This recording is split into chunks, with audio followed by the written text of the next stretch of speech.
Hello and welcome to this instructional video on how to do the 5-step drilling technique. Firstly, we need to plan our drilling activity and make sure we have completed our risk assessment, making sure that we have all PPE that is required for the task. We are going to need goggles, ear defenders, gloves, our high-vis and our safety boots. Next, we are going to plan our work, the route we are going to take, and consider any hazards and risks in the environment. Now, we will assess the building makeup. Understanding this will aid our drilling activities, and things to consider are things like hidden plastic pipes and services and wall makeup.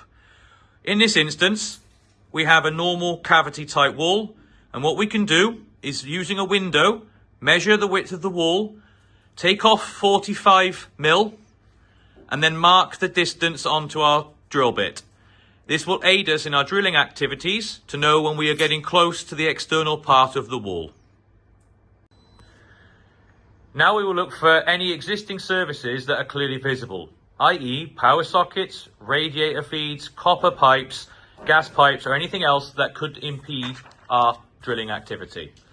We will also speak to the customer, and if they are aware of any hidden pipe work or services in the area that we are proposing to work on.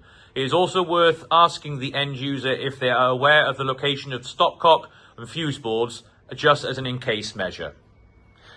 Now, once all that has been assessed, we can use our service detector, using all settings on the detector to check for metal, stud, or electrical services. We have to make sure that we have a green on each setting and that we swipe the area at least 3 times on every setting that the detector has. Once we have located an area that is all green on all settings, we can mark that location. And once we have marked it, we can measure roughly where it is so we can align that with outside to make sure the external wall is clear for drilling.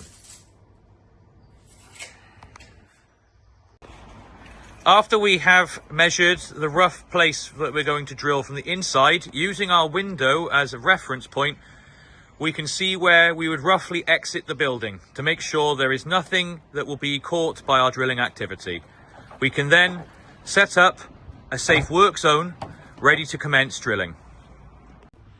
Now that we have assessed the external wall for any issues that may occur from drilling, we are now ready to start drilling. Firstly, we can tape a bag or equivalent to the wall using low adhesive tape to catch any of the drill dust. We can also use dust sheets on the floor to make sure that carpet and flooring is not damaged by any dust that is generated. After this point, we can make sure that all of our PPE is on, our ear defenders, our mask, our goggles, our high-vis safety boots and gloves. Once all that is done, we can then commence drilling. The drill on a non-hammer setting. This allows the wall to be penetrated easily.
As you can see from this video, we started off with a rotary drill, and then we changed to the hammer setting to get through the wall, and then transitioned back to rotary for the last section using our marked tape on the drill bit.